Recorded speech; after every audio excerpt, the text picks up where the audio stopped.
This Civic Media podcast is sponsored by UW Organ and Tissue Donation. Organ donations are desperately needed, and now is the right time to become an organ donor. Talk to your family. Get the dot. Save lives. Go to heroicdeed.com.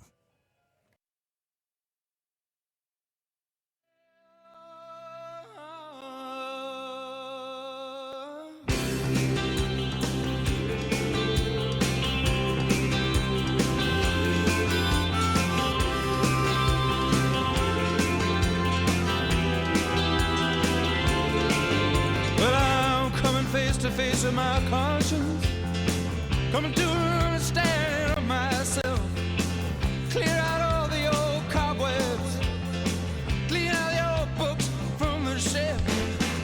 Well, this song is inspired by a good man and his Jew, doing good for others, sing Amazing Grace to you, yeah. It doesn't really matter if you're all jumbled up inside, as long as you know that love is endless and the world is wide. As long as you know.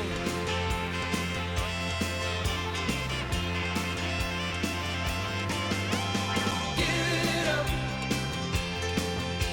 Share it out.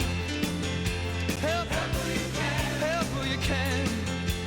Talk about it. Talk about it. It's late in the morning, close to the time, and Mary's in the alley. She never stops smiling. Always love to see her. She means a lot to me, but I know she's got a hard time trying to make it beat. December 21st, 2024. If it's 7 o'clock on Saturday morning, it's time for This Week in Waukesha. I'm your host, Downtown Donnie Brown, and I'm coming to you live and local from the office of former Alderman Don Paul Brown here in my beloved Banting Park neighborhood. I'm joined by my producer, the mighty Max Martinson, down in the WAUK studios in Radio Park on Victory Avenue.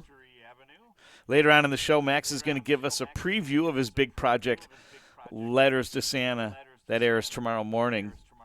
More on that later. And you may have heard this from me first, but late last night, the Congress approved a bill that will avoid the government shutdown. And no matter what your politics are, I think you have to feel good that nobody's going to be out of work, no government employees, no families will be denied, no communities will be denied important emergency services, and the things that help make our societies continue to not only survive but thrive. So I have some guests on today, as Jim Sentel says, ambitious but achievable agenda. First, we have Waukesha South varsity basketball coach Lee Montez on hold, ready to talk about the Blackshirt Cagers, who were victorious against crosstown rivals Waukesha West at West last night. I have school board candidate Sam D'Amico calling in later this hour. In the second hour, Triple G will provide the Carol Minute. And our very own Pete Schwaba from Lite will talk about new movies and shows out, as well as favorite Christmas movies. Plus a lot of news, sports, local culture. We'll be acting locally, thinking globally, remembering a fallen hero from the Elm Grove Police Department, and so much more. Max, is Coach Montez there?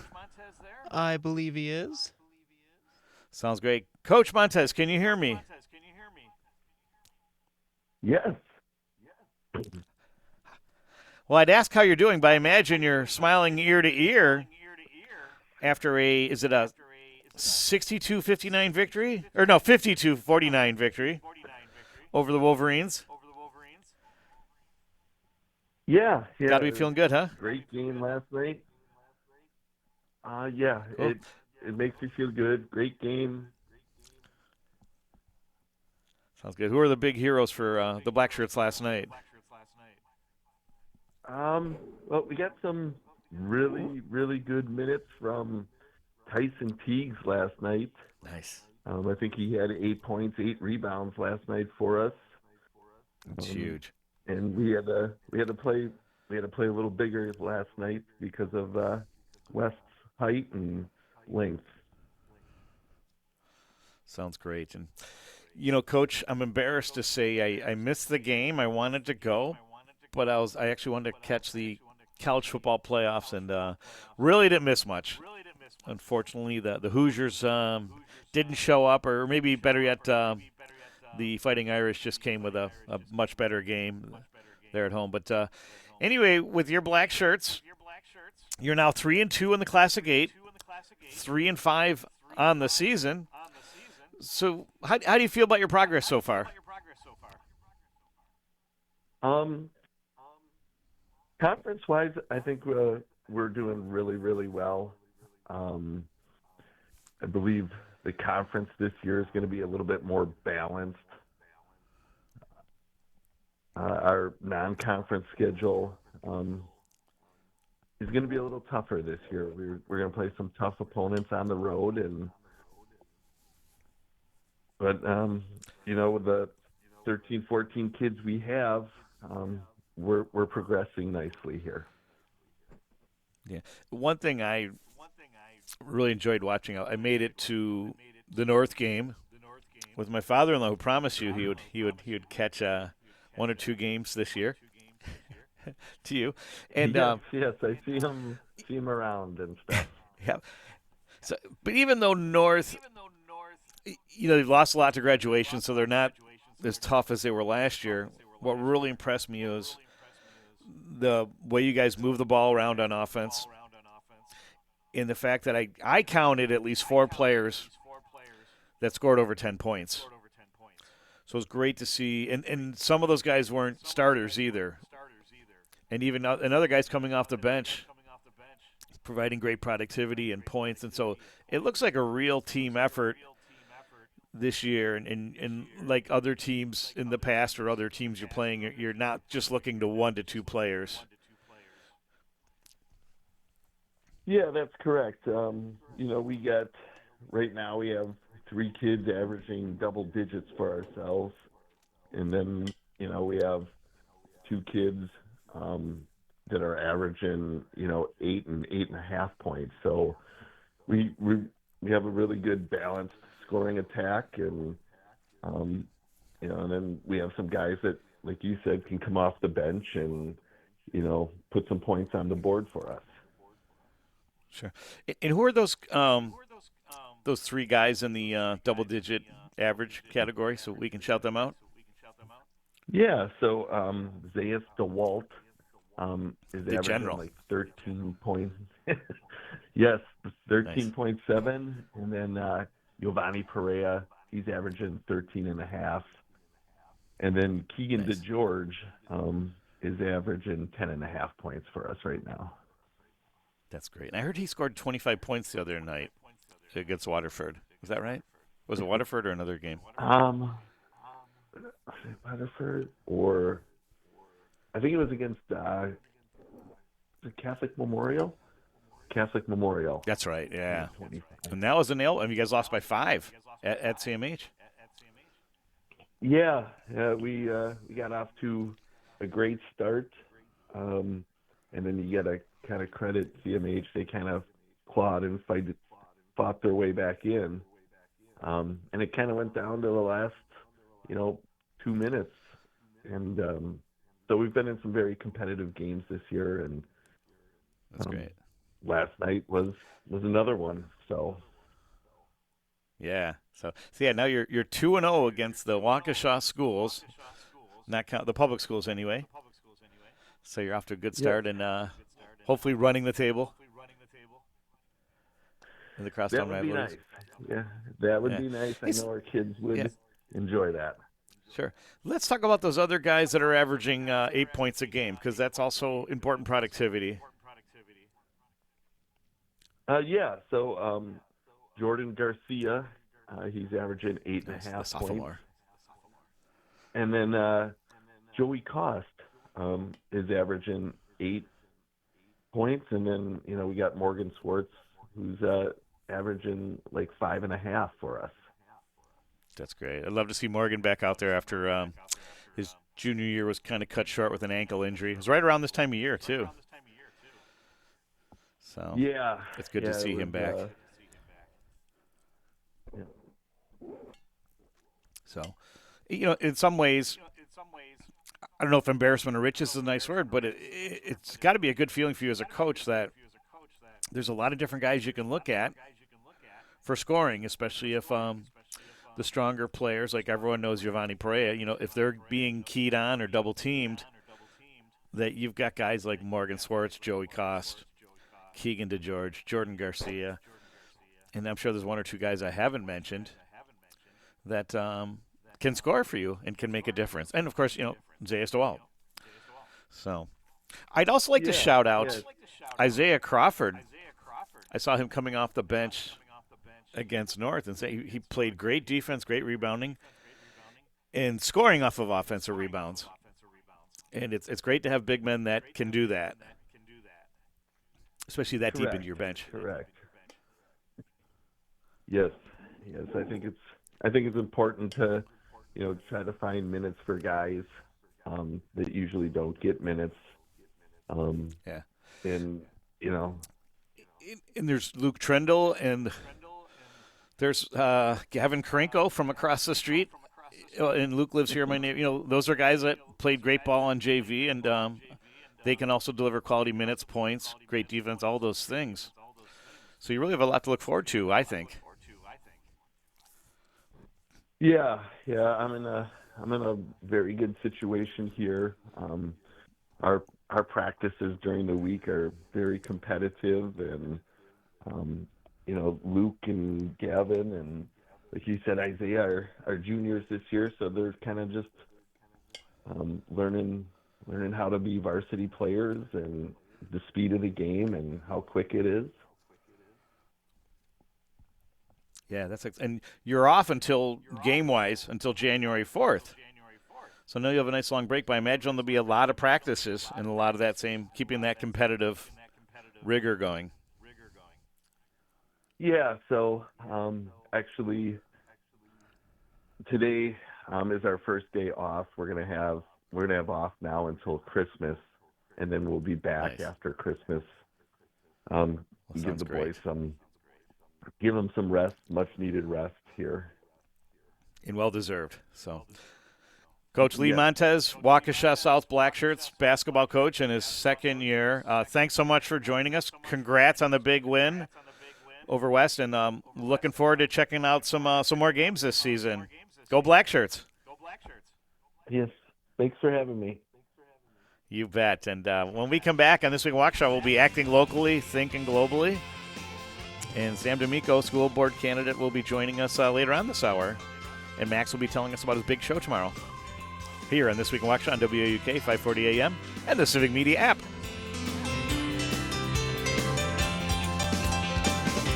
Down Georgia Street, You're listening to Civic Media. You can tune into any of our live shows on any radio station across the state with the Civic Media app. Find us in your phone's app store and listen anytime, anywhere.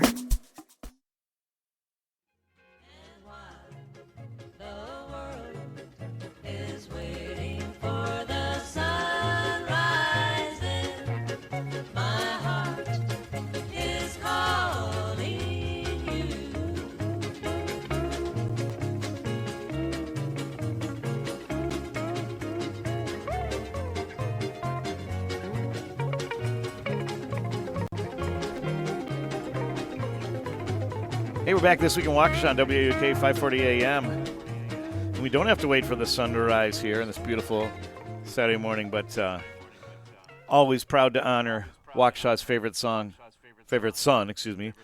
with one of my favorite songs, The World is Waiting for the Sunrise, with wife Mary Ford. And acting locally, thinking globally. During the holidays, it's always hard to lose, close to the holidays, a loved one, a neighbor, a friend, or an important member of the community. And I know for the Elm Grove community, it's been a tough week as on Tuesday, the 17th of this week, Elm Grove police officer John Krahn had passed away at the very young age of 57 due to complications tied to multiple surgeries he had to endure over the past decade and a half. And, of course, those were all tied to, many of you might remember, In 2009, he saved 2 people stuck in a vehicle as a train approached. And very few people, according to his family, knew of the difficulties he had endured, sacrificing his body and his career to save the lives of those 2 people that day. And I believe this was from the Waukesha Freeman, that from John's wife. He served with honor and distinction for 19 years, upholding the values of integrity, service, and protection within our community.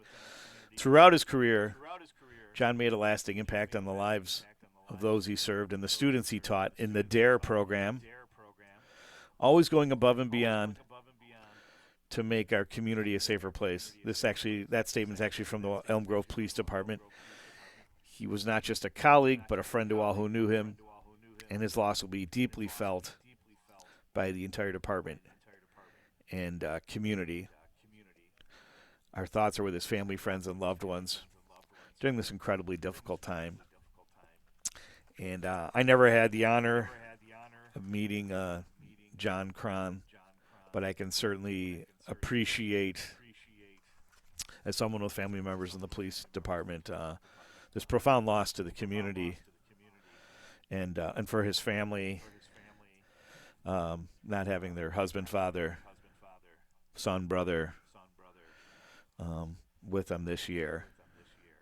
But certainly someone, a great role model, a great hero that we in Waukesha County should be grateful to have had someone like this serve us.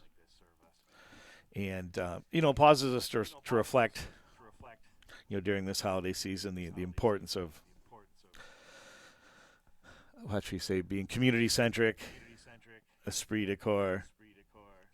And we honor these guys, like Officer John Krahn, by doing what we can for the community in the ways that we can, volunteering, doing the best in our work lives, our family lives, and being vigilant, looking out for our neighbors. And this week, I had some opportunities to see the community in action and the things that are important. Tuesday, I attended the Cemetery Commission meeting. I'm on the board there, and the cemetery is one of the jewels of our city. There's a lot of history that lives there.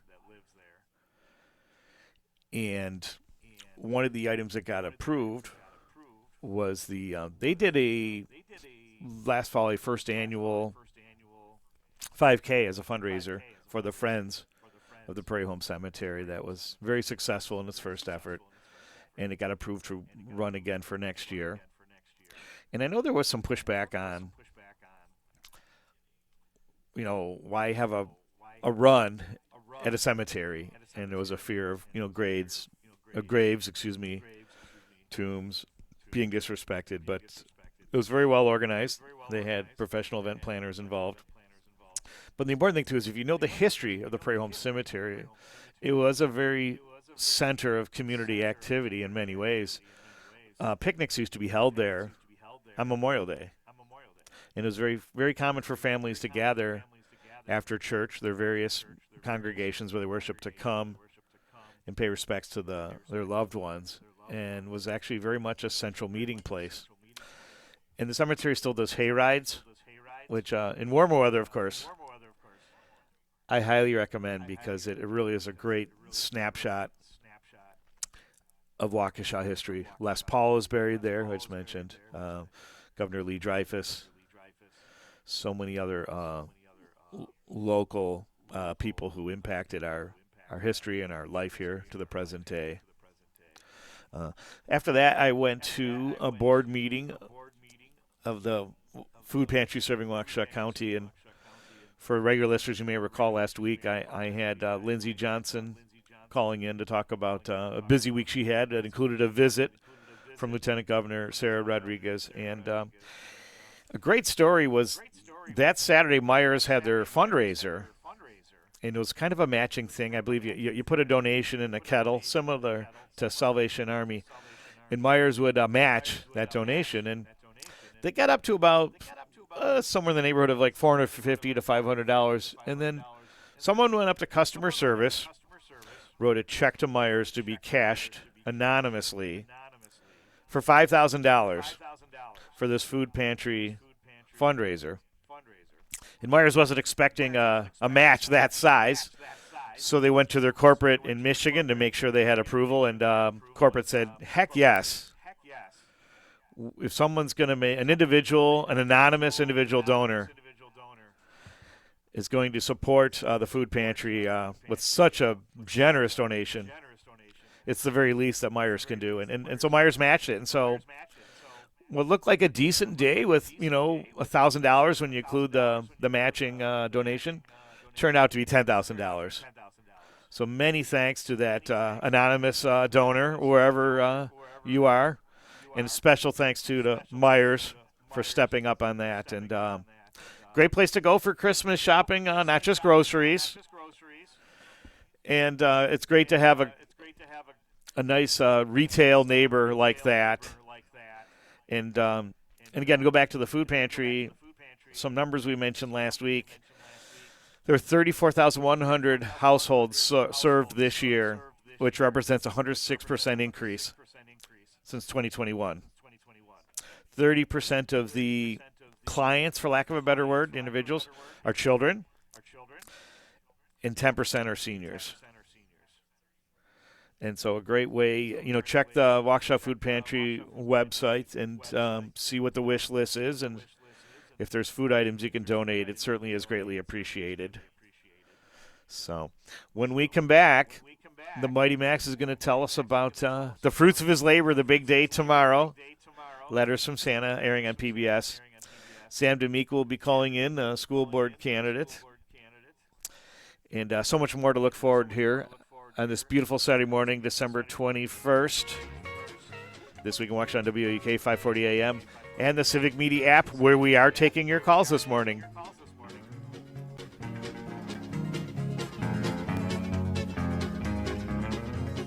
Dear one, the world is waiting for the sunrise. Every little rosebud is covered with dew, and my heart is calling for you, the thrush on high. You're an organ donor, right? Well, here's a tragic fact. Approximately 20 people die each day waiting for precious donated organs. You could make a life-saving decision simply by getting that important dot on your driver's license. That little dot shows those who need to know that you've made a decision to donate organs at a critical time. Go to heroicdeed.com to learn more about the importance of organ donation and how you can make your wishes known. Talk to your family. Get the dot. Save lives. heroicdeed.com.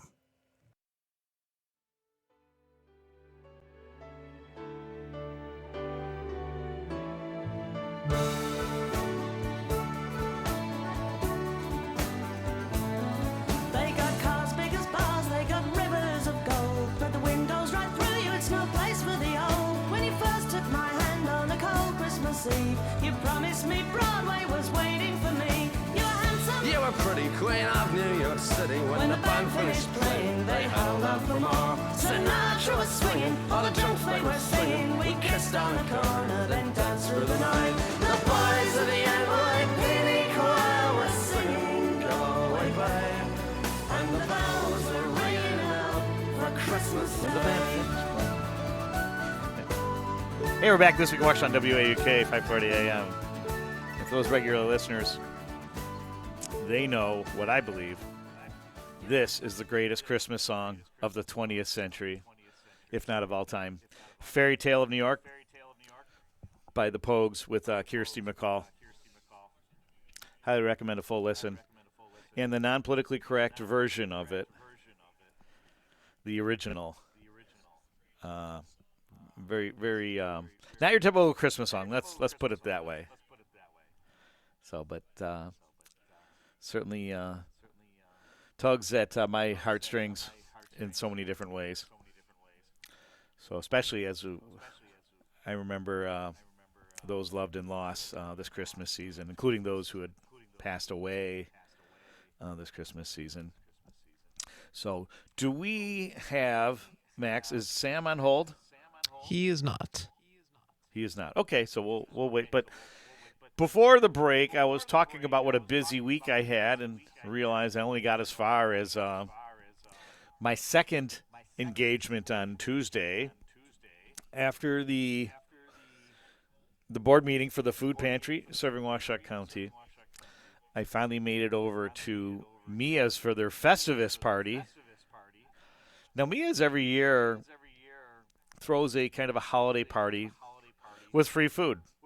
A buffet table is set out at the bar, and it's got pasta and chicken and I think salad. And my wife made it over, but couldn't wait. My meeting took longer, so she had to go take care of some basketball duties involving our daughter, picking her up and whatnot. But I was able to go and have a libation or two. And it was neat to reconnect with old friends as well as meet some new ones, including one of the members from, they had a band in the dining room, played some good covers. Met a gentleman named Ian Ash, who serves as a trustee on the Les Paul Foundation. So I was really grateful to meet him. As many of you know, I have a vision for someday helping to start a Les Paul Guitar Town festival in Waukesha. And more on that. So I also got to connect with real estate mogul Antonio Sanchez, 2016 Waukesha South grad, and I believe 2020 University of Wisconsin grad, doing great things in the Big Apple and home for the holidays. So great to see him. And then I ran to my friends Henry and Uli from Sweet Dreams. And it's neat to see fellow restaurant bar owners connecting and building meaningful friendships. And of course, that's, talking about Bo Blask, owner of Mia's. We all shared a lot of laughs. I met Nikki, the bartender at the Q Club, who's been there a long time and is a favorite of many of the regular patrons there. And so it's nice to meet her. She was celebrating Festivus as well. They had a Festivus poll, but I don't believe there were airings of grievances or feats of strength, thankfully. So Bo said if he had feats of strength that the winner, if someone beat him, they would own the bar, or the restaurant, excuse me. But I did meet a gentleman named David, longtime Waukesha resident, who was one of the co-founders of the Waukesha Wings. And so that was pretty cool, knowing we've got some good family friends that have been in that program and gone on to do great things in their lives. And we had some great conversations about hockey and hockey history in Waukesha.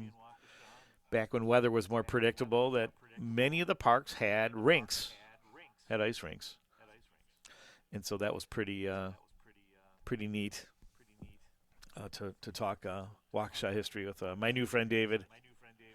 So hopefully we'll be hearing from him soon. So, and then on Thursday of this week, I was invited to attend as an observer.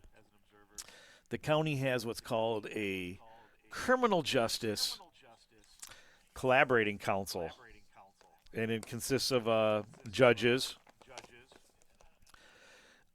local leaders like Mayor Sean Riley represented the city of Waukesha, as well as local police. And normally Chief Daniel Thompson of Waukesha attends, but he was under the weather. So in his place was Assistant Chief Tom Wagner. And it was great to reconnect with Tom. Tom was the acting chief during the transition from Russell Jack's retirement to Daniel Thompson's eventual hire and placement. But it was during that time when I was on the council, we got to honor all the city council members had an opportunity to honor unsung heroes. And so I took this opportunity to honor Officer Josh, one of the heroes from, God, it seems like so long ago now, the shooting that took place on December 2nd, 2019. And Acting Chief Wagner was there for a presentation of the award, and it made a nice, turned out to be a nice media day. It was a great front page article in the Waukesha Freeman, and well deserved for Officer Josh, who's very highly regarded and loved by many of the Waukesha students and other community members that know him. So, but also, Assistant Chief Wagner is the father of KM football basketball star Drew Wagner, who graduated last year and walked on to Northwestern University for football, and had a much better year than I thought. My son showed me a video where he returned a punt against Iowa 55 yards for a touchdown at Kinnick Stadium. And so he, Assistant Chief Wagner had told me that just a day or two before that his son had met with the coaches at Northwestern, and they want him to stick around, and he's now going to have a full scholarship at Northwestern. So congrats to him and of course, to Assistant Chief Wagner. So and then following that meeting, how can I forget? One of the big highlights was serving on this council is District Attorney Sue Opper, who most of you know prosecuted the case against the attacker of the Waukesha Christmas Parade and handled that with a lot of dignity and grace, considering, we won't go too far into it, but Justice Jennifer Doro showed up briefly to honor Sue Opper because she's retiring, and gave her a really nice plaque and made a really nice presentation. And then after she left, many of the council members had also honored Sue Opper for her, I believe it's 30 years of service in criminal justice. So it was a very educational meeting. We learned a lot. I learned a lot, about some of the challenges that our courts have, the backlogs. There's been an increase in felonies.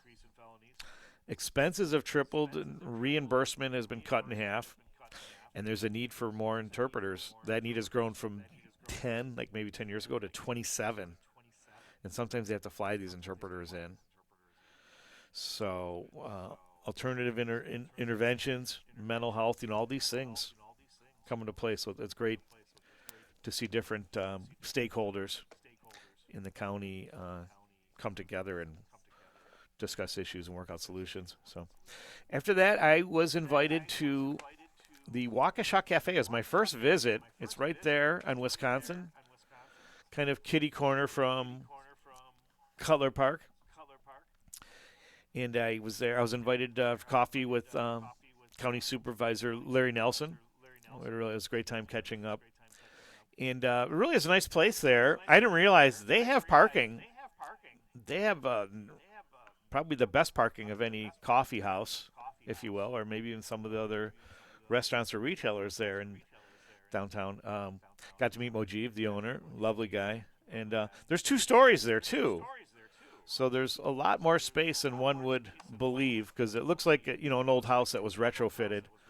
So, but it's great to see another small business in Waukesha, and another great option for coffee, and they serve food too. So yeah, so it's been, and I found time too to do some Christmas shopping as well, and that's one of my favorite things to do when a lot of work obligations are finished pretty much for the year, and I can focus on really having fun with the Christmas shopping. So looking forward to it. It's only a couple days away. One day away is Max's big day tomorrow. Max, tell us what we can expect on Letters to Santa. So after a couple long months of production, we are finally ready for all 5 shows to go to air. Originally, we didn't know if we were going to get 5. It was actually 0 and then 2 for quite a long time. But starting at 9 a.m. on channels 10 and 36 tomorrow, it'll be the 51st official season of Letters to Santa. So we'll be in Santa's Magical Library, where our 2 librarian elves, Paige, who's the assistant, and then Dewey, fittingly named for the Dewey Decimal System, nice. Are the 2 elves, and we'll be reading some real-life stories, and obviously we will be reading Letters to Santa in the name of the show. Nice. And like I said, it'll start at 9 a.m. and they'll all air back to back. There's 5 episodes. The one that I personally worked on is episode 3. That's the episode that I was the producer of, but obviously all of us had a part in all of the shows, so. And what time does that start again? 9 o'clock in the morning, so it'll be 9 a.m. 9 a.m. Sunday morning, December 22nd, Letters to Santa. And that's got to excite you as a... What year? Are you first or second? You're a second year, right, at MATC? Yes, so it's a 2-year program, and you do get one show to air during your first year on PBS for Student Ops Day. But that one you work with a group of your fellow students. Obviously, this year everything was still in a group, but like for Ops, we'll get to do our own individual shows this year. But yeah, this will be... Yeah, it's my second year, and this will be the second show that I've had aired on PBS. That's exciting. Talk about a great portfolio or resume builder, especially for a young man, a young student like yourself. Well, yeah, and I mean, I used my Ops Day last year because I really wanted to go into sports broadcasting. So we did it on the Wauwatosa Curling Club, and we just nominated that one for WBA awards for their Student Excellent nice. Awards. Congratulations. And then this year we get to do what's known as a TV workshop series show. So this year I am hoping, well, don't want to say too much. I don't want to spoil the show just yet. But I got confirmation that I will get to work with the Milwaukee Admirals. Congratulations, Max. That's awesome. Yeah, I'm super excited. And I love about hockey, so we'll have to check out some games. How are we doing on time, friend? We got a little over a minute left. A little over a minute. Great. So when do you start working on that project with Admirals? I finally had a phone call with them last week, but I will actually start to, our first filming date is the day before my birthday on January 6th. Okay. Terrific. So you have a little time to enjoy your Christmas break and then jump right into hockey. That is the plan. So did you like hockey prior to this engagement with the Admirals?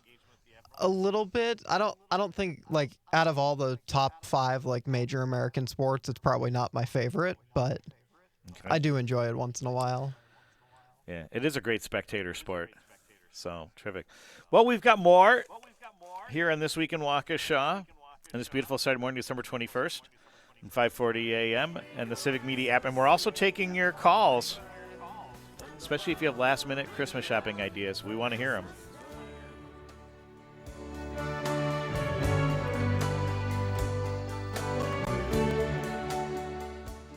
You're listening to Civic Media.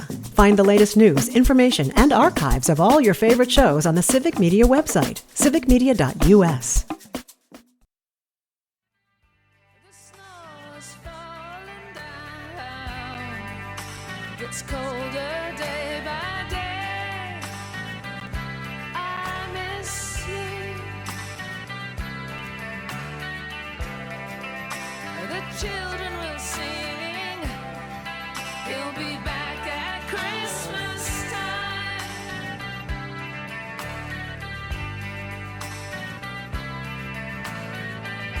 In these frozen and silent nights, sometimes in a dream, you appear. Hey, we're back on This Week in outside Waukesha. under the purple That's one of my favorite bands from the 80s, Pretenders, with 2,000 Miles. And Coldplay does an excellent cover of that song. And it's, as you can tell from the Pretenders, there's different instruments in it. Coldplay, it's just strictly piano.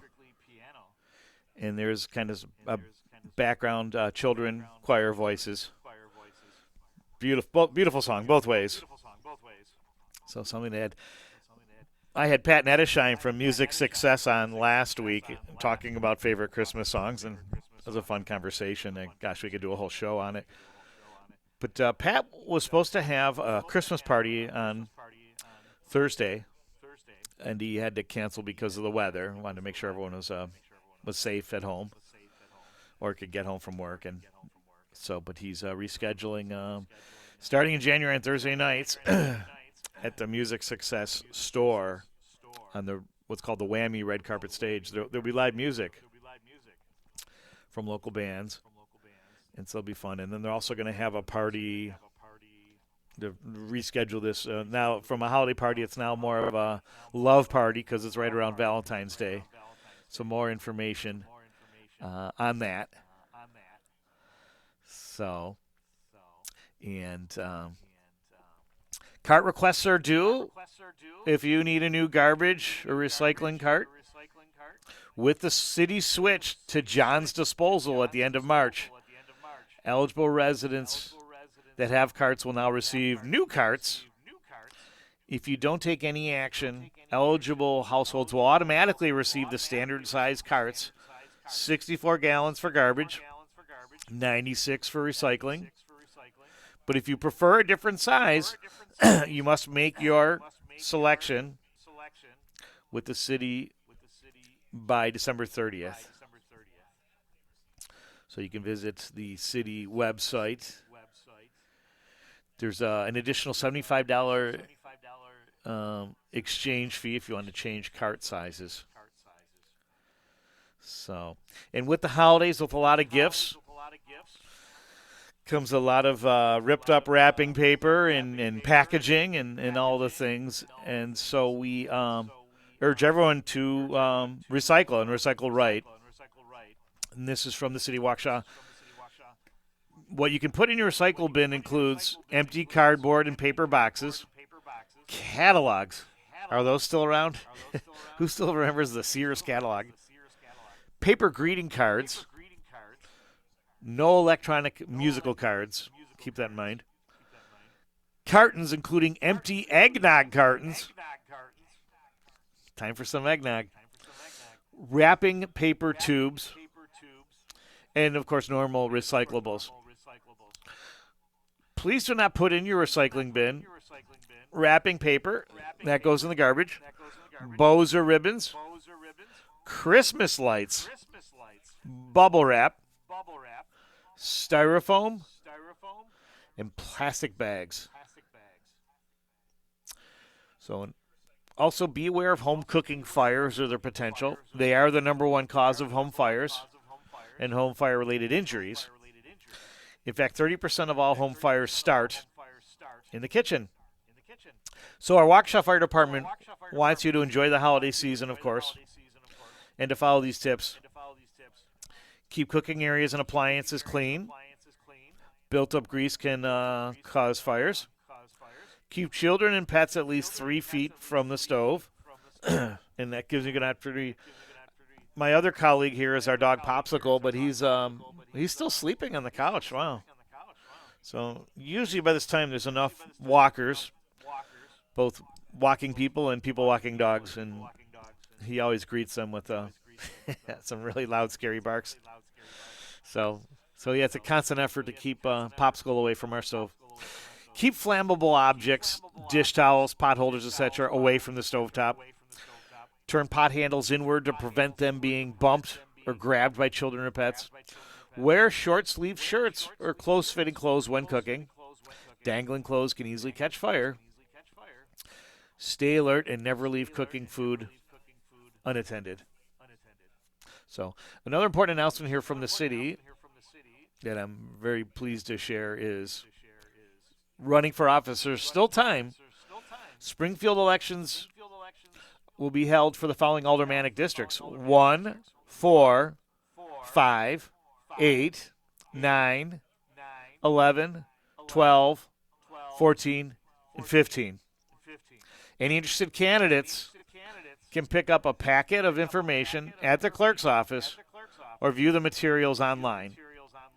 The deadline for filing campaign registration statements, declarations of candidacy, and nomination papers is 5 p.m. on Tuesday, January 7th, 2025, which means you have a little more time than previous years because usually it was like January 2nd. And if you're running for alderman, You only need 20 signatures. That's all you need. So you can do it between Christmas and New Year's. So if you want to serve, if you want to make a difference in this city, check your aldermanic maps. They are available, or find out if you know who your alder is and you feel you can challenge him or her for the seat, or you feel you've got a better platform or a greater willingness to serve. Check it out. And I'm always available too to answer questions about what it takes to be an alderman and what an alder, and what's involved. And I will tell you, there's opportunities to serve beyond what's on the job description and to make a difference in your neighborhoods and in the city. So please check that out. Max, okay, we're down to our last minute here. So we've got another hour of fun. That includes Pete Schwaba talking movies and shows. Triple G with the Carol Minute, and I think Sam D'Amico may be calling in. To be fair to Sam, he works the third shift at Myers, so he may still be working, or he may be pretty darn tired. But anyway, hope to hear from him as well in the next hour here on This Week in Waukesha on WAUK, 540 AM, and the Civic Media app.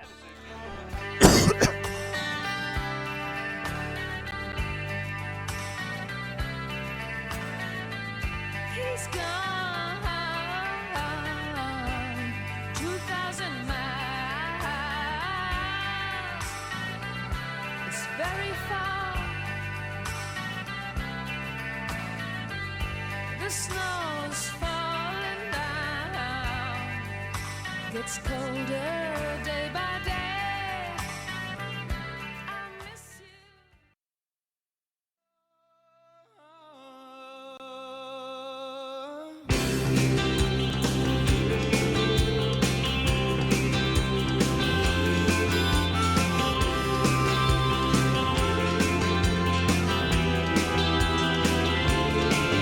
Well, I'm coming face to face with my conscience, coming to an understanding of myself.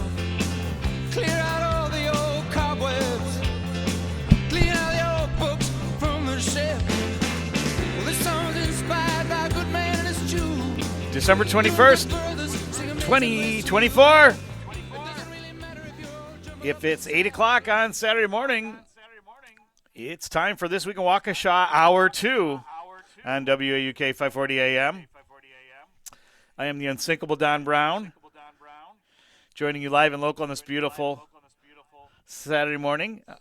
Here from the office of former Alderman Don Paul Brown in my beloved Banting Park neighborhood.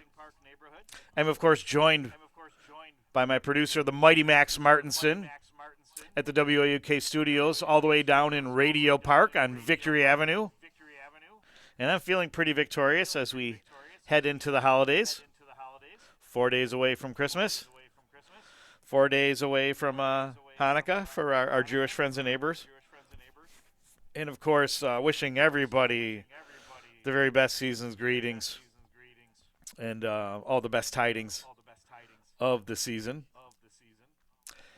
And in this hour, we will be joined later on by Pete Schwaba, host of Nite, here on WAUK and Civic Media, Mondays through Fridays, 6 to 8.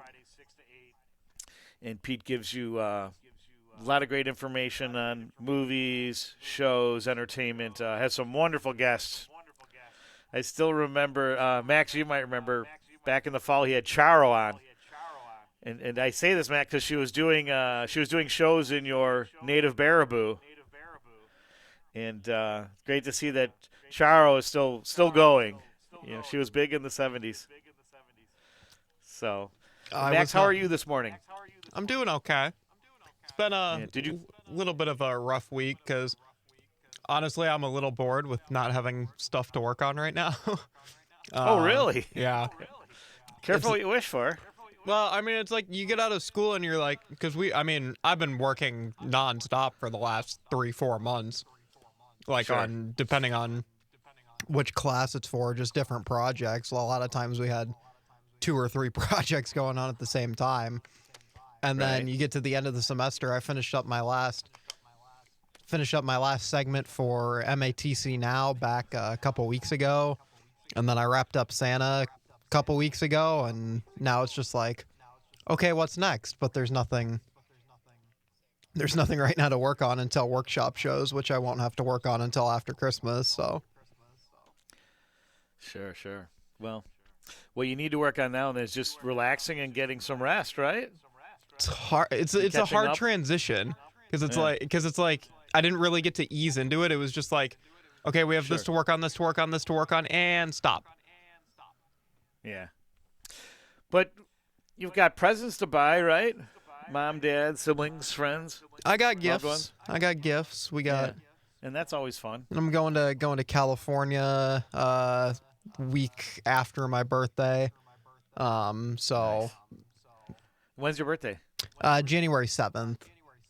So I won't be January here 7th, for great. the January 11th show.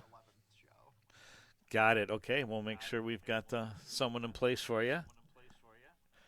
But where in California are you going? I am visiting my best friend in Ojai, California. It's about 45 minutes north of Ventura, kind of up in the mountains. Okay. Terrific.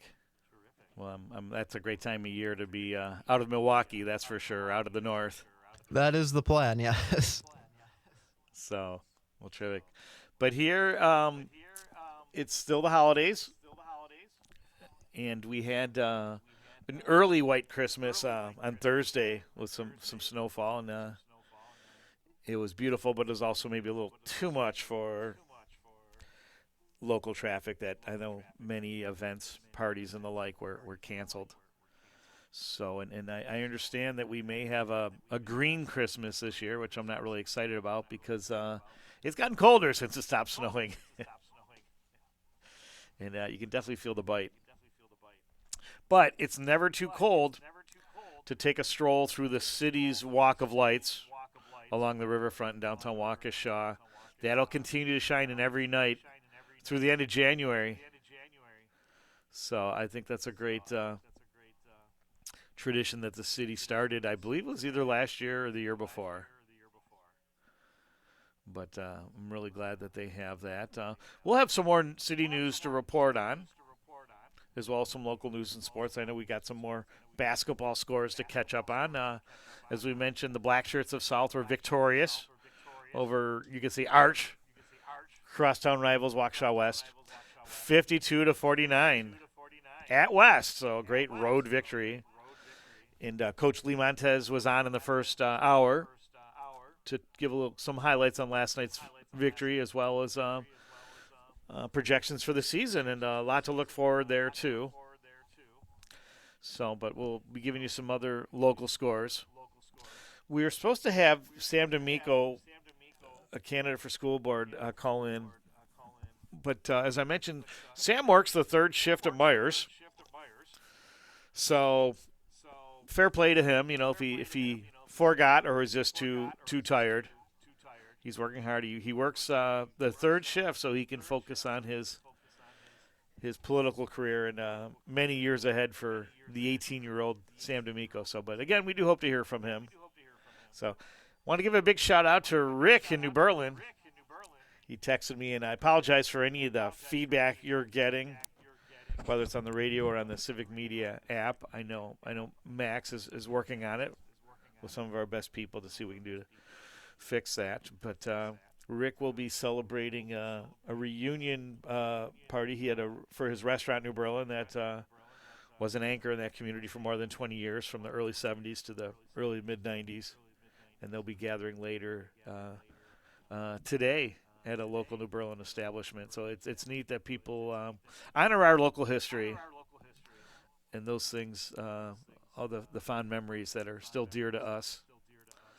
So we also have Triple G coming up in the next segment to give us the Carroll Minute, give you some highlights of what's going on at Carroll, and also a catch-up on Corby's Last Roar.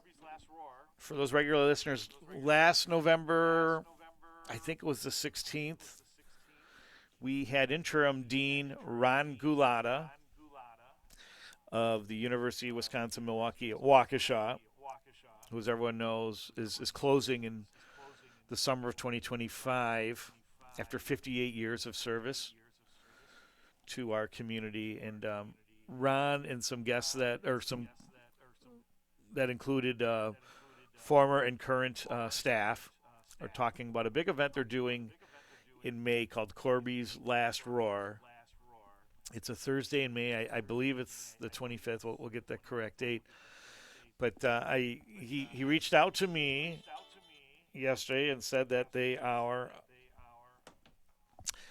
have some more updates for us, an updated Facebook page, as well as some other announcements and opportunities for people to participate. I know it's a long way off, but the event will include festivities, food, beverage, different types of entertainment, presentations.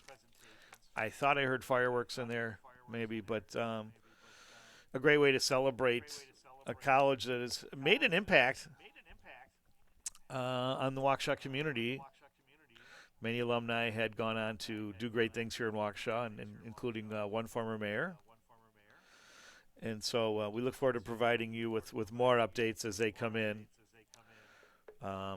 from Dean Gulata and anyone else. So we're taking your calls today on the Civic Media app. We want to know what you're doing for the holidays and any last-minute Christmas shopping ideas that you have. So, also another announcement from the city, they're hiring. There's a part-time assistant city attorney. They're looking for a building attendant. Let's see here. Building maintenance, a plumber. City clerk. Dispatcher. Drop-off center monitor. Engineers 1 and 2. Equipment operator. Facilities and construction manager. Grounds maintenance. Patrol officer. Security guard. And more. In Max, I understand that Triple G Greg Wansnyder is on hold. I know we have him coming on in the next segment, but I guess we can have him on early and continue on through to talk Carroll Minute. Does that work for you, Max? Sounds good to me. Hey. Triple G, how are you this morning? I am well. How are you, Don? Very well, thanks. Well, good. What's on your mind? Well, Carroll's men's basketball team is doing very well as well. So we'll jump into the Carroll Minute, and if you need to stop me for the break, we'll continue into the next segment, Yeah. Got 2 minutes now. Go ahead. Yeah, Carroll men and women won yesterday. Carroll is playing in Miami, Florida. I know, Welcome to Miami. It makes me think of that song. I was going to say the Cruisin' Classic in Fort Lauderdale. Boy, they really got it rough. Yes, I know, but they won 73-72. So I'm really excited about that. They play at noon today too against Widener University. They play at noon. Yes, the last game of the Cruisin' Classic. Yes. Nice. Yes. So, yeah, that's pretty cool, and a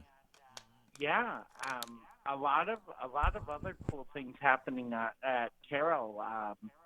Do we want to? And I'm excited. Yeah, why don't you let's put a pin in that, Triple G.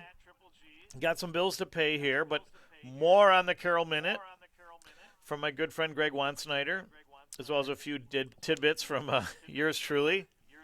Here on this beautiful Saturday morning, December 21st, this week in Waukesha on WAUK 540 AM. And we're taking your calls in the Civic Media app.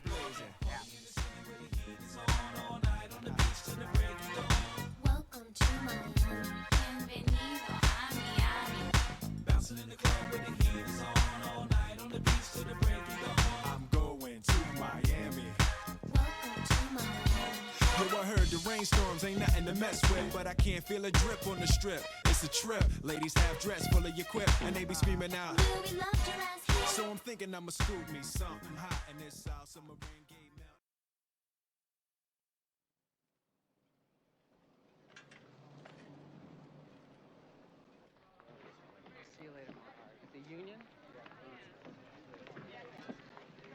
Pardon. Do you know where is the office of the purser? You must mean the bursar's office. Oui, purser. I was thinking of taking French, but it's my first year. Have you ever seen Le Tour de France? No. No, mon Dieu. The French riders, they're the best. Anquitel, Poladois. Hiya, big shot! Bonjour, papa!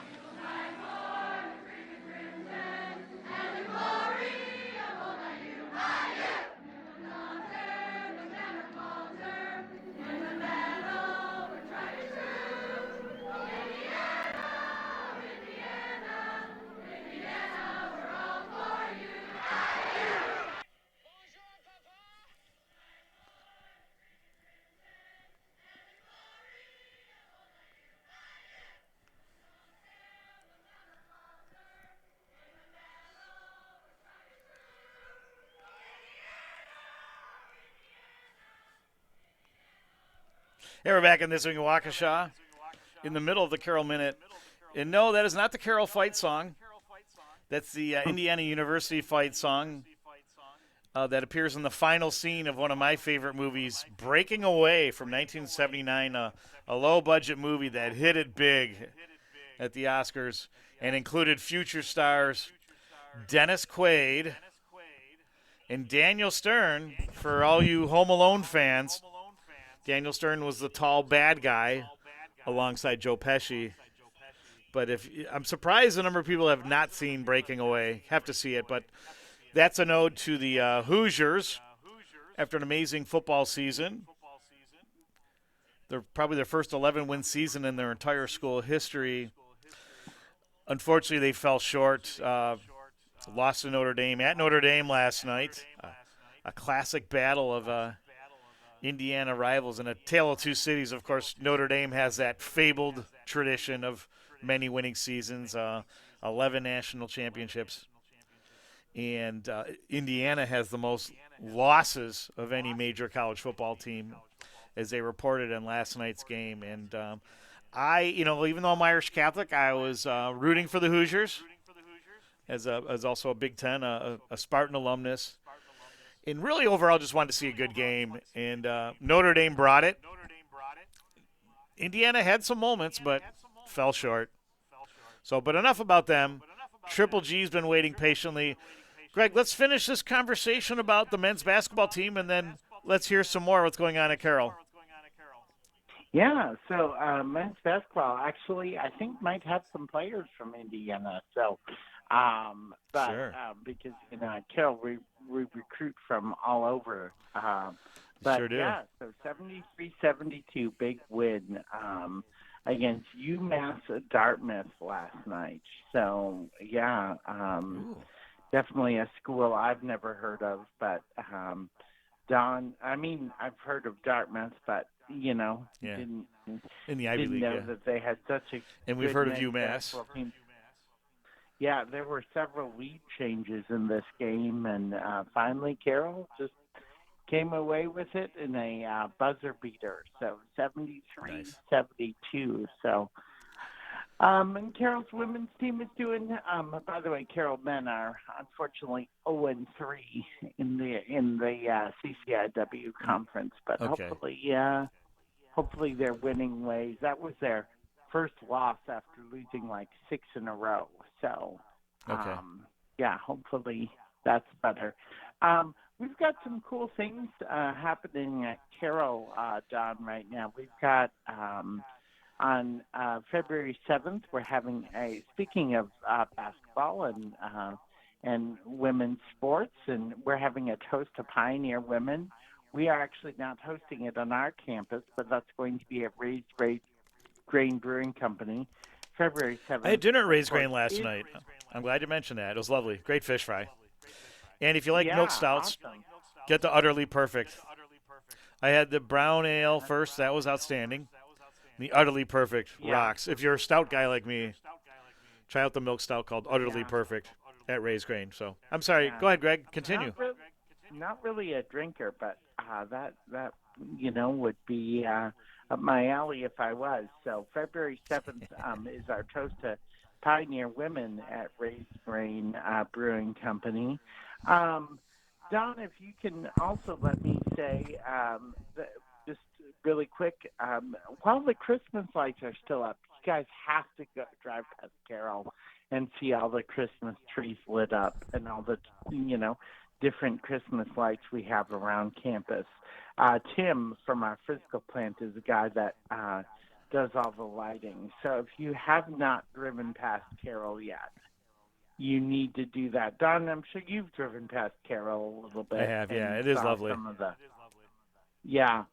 So props to Tim and all the people from a physical plant that do that. The other thing we have right now, which I'm pretty excited about, we're going through our campaign called Opening Doors on Bright Street.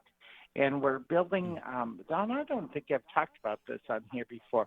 We're building affinity houses on Wright Street for our different student groups that may need those spaces, like our LGBTQ. So LGBTQ is going to have their own house.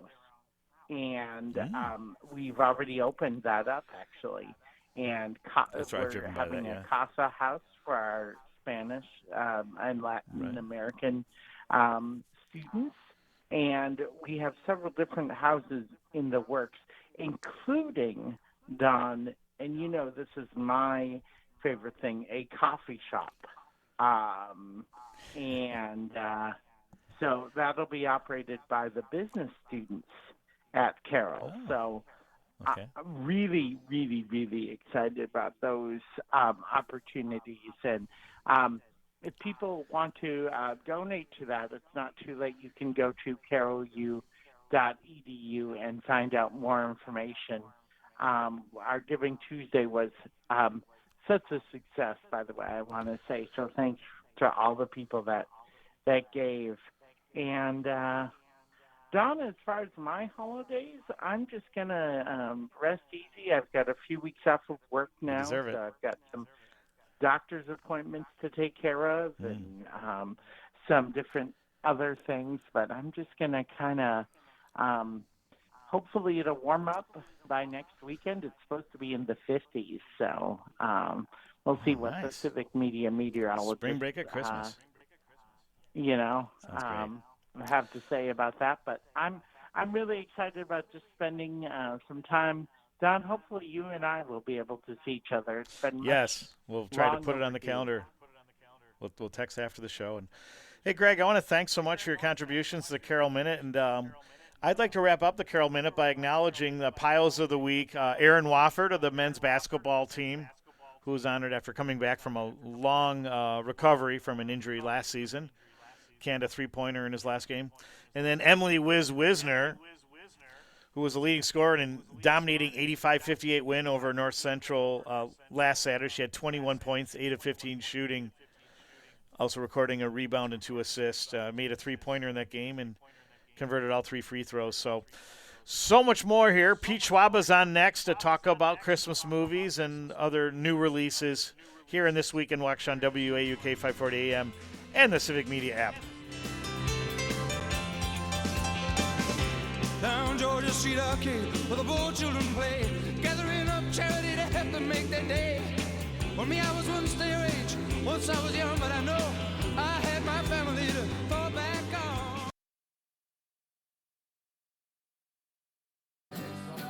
Pretty lights on the tree, I'm watching them shine.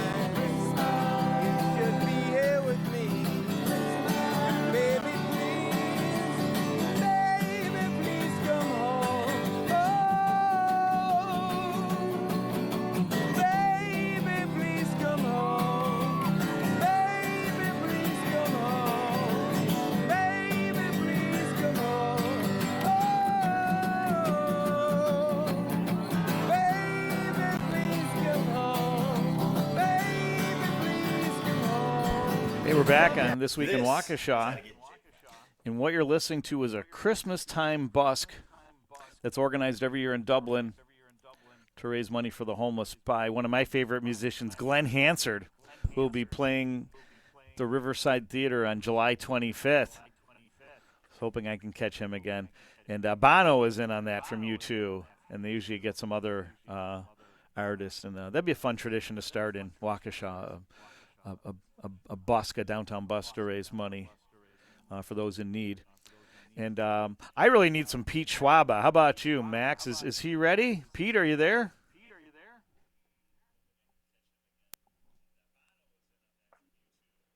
How's it going, buddy? Pete, how are you? Hey, good. You got me, Don? I gotcha, yeah. Okay, fantastic. I'm calling over the app as directed, so I hope you can hear me okay. So, I love it. Great to be with you. We bud. sure How can, are you? yeah. Yeah, same here. Great to have you. So we're going to talk movies. What's your favorite Christmas movie? Pardon me. I think I'm gonna. This is gonna sound kind of boring. It's a Wonderful Life to me. It's by far. Yes, my favorite me Christmas too. movie. Yeah, and I don't want to get cute. I don't like a lot of the newer films, but I do have some other favorites. But by far and away, it's just nothing says Christmas. Whether it's the spirit, the beautiful scenery, the setting, I just saw this thing, and I talked about it on my show last night, all these interesting facts about It's a Wonderful Life that I never knew. So I always find out more cool stuff about the movie, too. Same here. Yeah. So, Pete, as you know, I'm a native of Western New York. In that story, even though Bedford Falls is a fictional town, it takes place in upstate New York. If you remember, the auditor came from Elmira, wanted to get back home for Christmas dinner. Harry's wife, Dad's owned a glass factory in Buffalo, and of course Sam Wainwright and a lot of the other high school alums went off to New York City. So I always appreciated those small town values in those communities. You see a lot of that in Wisconsin too, very much the same. And what I also found out recently was that Jimmy Stewart served in the war, was a fighter pilot, and he suffered from PTSD. Yeah. So that scene, the couple of them, he's shaking at home in front of the kids before he loses his mind. And then when he's at Martini's, you see him praying, and he's like shaking and crying.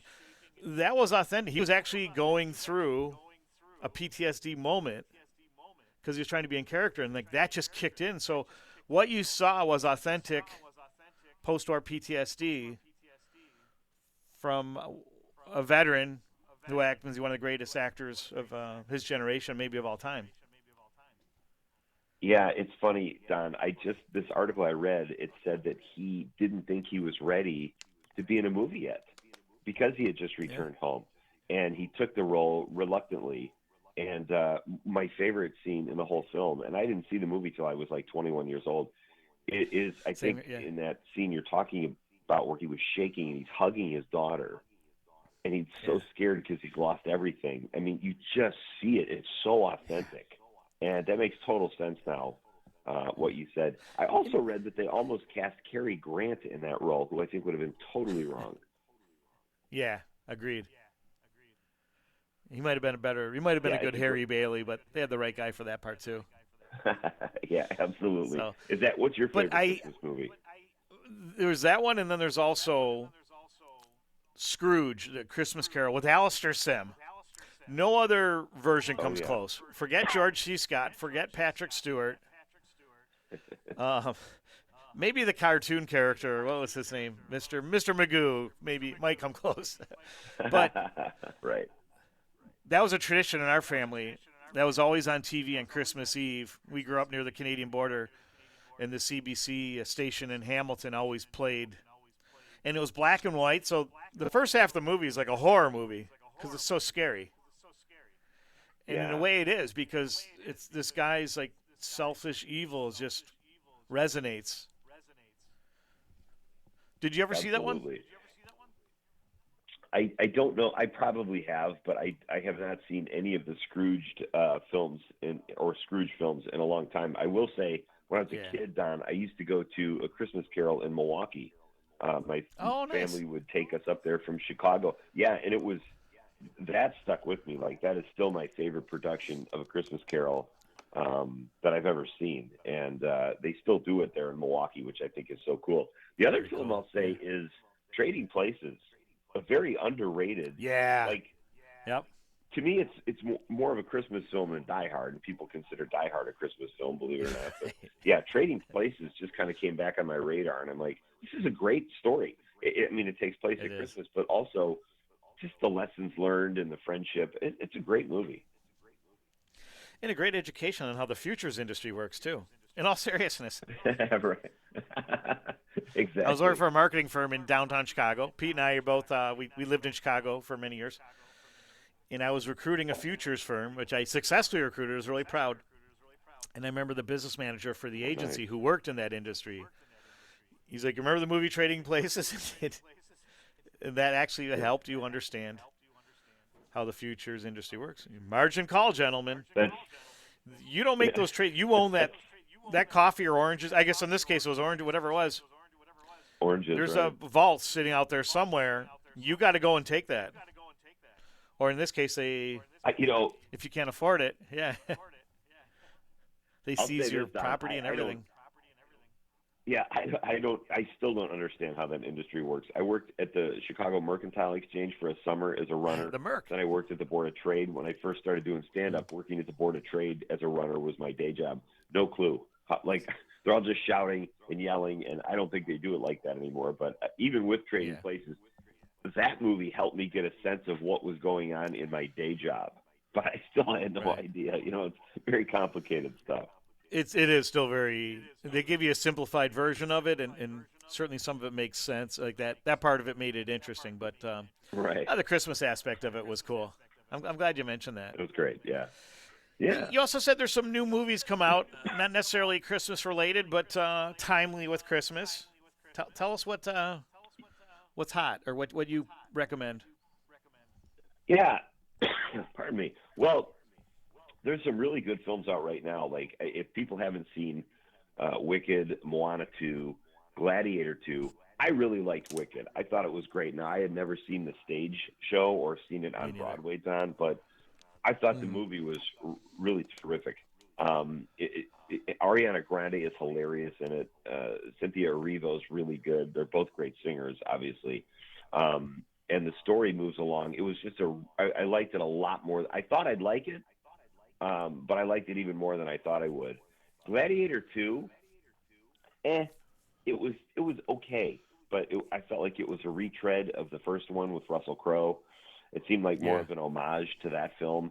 I know Moana 2 has raked it into the box office. I have not seen that, but this weekend in particular, there's some great films opening up, especially if you want to take the kids to see films. Sonic the Hedgehog 3, with Jim Carrey and Keanu Reeves, is in the theaters, and it's reviewing well. It's pulling like a 88% on Rotten Tomatoes.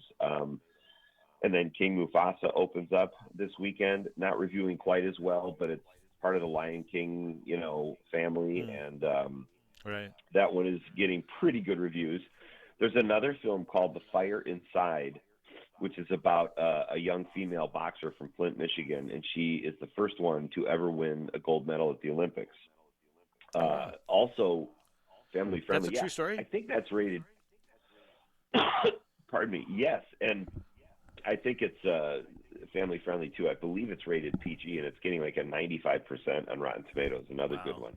Okay. Yeah, and then if you can wait till Christmas Day, you've got Nosferatu opens, if you like a little creepy with your Christmas. That opens December 25th, as well as A Complete Unknown with Timothée Chalamet, and there's all kinds of Oscar buzz around that movie and around. Pardon? Yeah. I can't wait to see that. Yeah, that opens Christmas Day as well. So some really kind of different, it's a nice assortment of films opening this weekend and over Christmas, which I think should keep people going to the theaters. And they're all reviewing really well. Like, this is, to me, I haven't seen this in several months where all the big films coming out are getting good reviews, and there's just a nice array of films out there right now. That's great. That's exciting to have those options, especially now that we've got pretty much the entire family home, and we like our movies. So, and I know there's a big interest in seeing Wicked. So I think that's terrific. So yeah, it's a fun Max, how are we film. doing on Now, time? they say Okay, 3 minutes. Oh, good, we got time. So, but they Pete, I wanted to return real quick. I'm sorry. Go ahead. Oh yeah. I was just going to say there was a bit of a controversy with Wicked with people singing in the theater during the movie, singing along because it's already so popular because of the stage show. Sure. And people were singing in the theaters, and a lot of places don't like that, at least when I sing. But a lot of places kind of didn't like that. So they're going to have a special tour of the film where people can stand up and sing to their heart's content. So there you go. That's clever. So some of the theaters are doing that? Yeah, Is that well, like a separate I don't venue? know if it started, but it's like a compromise because some people are like, hey, I'd rather hear the professionals. And other people are like, hey, I should be able to sing. I paid for the ticket. But where I go to the movies, people act like you're in their living room anyway. They chomp food and they talk like no one else is in the theater. So kind of the same vibe, only better singing, you know. Yeah. I think that's a great idea, especially if the demand is there and you think of these big movie houses like the Marcus Theater, they would make an extra room that's just dedicated for the singers, the amateur singers. Absolutely, yeah. So make a social aspect out of it too. You know, maybe people meet their future spouses at Wicked, the tour. Right, they sang together, and that's how it all started. Every couple has a great story about how they met, right? Absolutely, yeah. So, hey, what's the Schwaba family doing for Christmas this year? We have the whole gang there? Yeah, I love that you know my sister Julie. You guys work together. Was it the Davis Street Fish Market in Evanston? Yeah. Yeah. She put a great photo on Facebook, too. She's doing a lot of great stuff with her photography. Yeah, I think you were the first guy, pardon me, that had me on the show to promote Nite when I first started. So the fact that you knew my sister and helped me out from the get-go was so cool. And I think we're forever BFFs because of that, at least in my book. But absolutely, yeah. I need to reach out to her too. So because she's back in Wisconsin, right? She lives 100 feet from me, Don. Yeah, it's nice. We live. I never thought that would happen again, but we lived close together in LA, and now she's our neighbor here in Wisconsin, so it's kind of fun. But yeah, no, we're all getting together, and my kids will be home, just like the Browns, and very much looking forward. Tonight we're going to see a staple in Green Bay. Frank Hermans has a show every year called Frank's Christmas from Let Me Be Frank Productions. He's just an absolute Northeast Wisconsin institution. So we're going to go see that show tonight. So that'll be our first family adventure. I love Christmas, so it's great to have the family home. I mean, that's what it's all about, right? It sure is. Yeah, the Schwabas and the Browns are big families. I'm the youngest of 10. You're like the second or third of like 6 or 7? I'm the oldest of 5. Oldest but of 5. My mom and dad did that thing where they had like 5 kids in 6 years. So we don't have the biggest big family. We had 10 kids in 10 years, just about, or 11, 12, yeah. Oh, my God. But 2 sets of Irish twins, yeah. So mom and dad were Christmas busy during the 50s and 60s. So, craziness. But anyway, we have more with Pete Schwaba here after the break on This Week in Waukesha on WUK 540 AM as we talk about more favorite Christmas movies and holiday rites.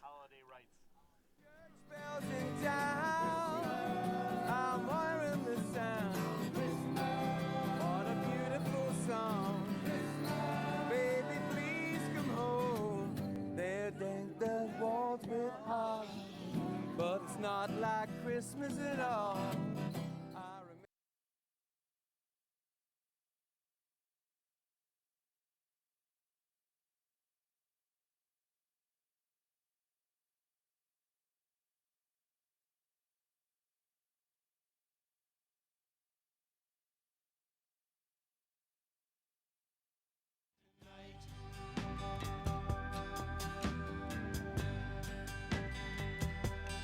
Shepherd on the hillside, where over my flock I abide. On a cold winter night, a band of angels sing. In a dream I heard a voice say, fear not, come rejoice. It's the end of the beginning, praise a newborn king. Our little baby boy, bring the people so much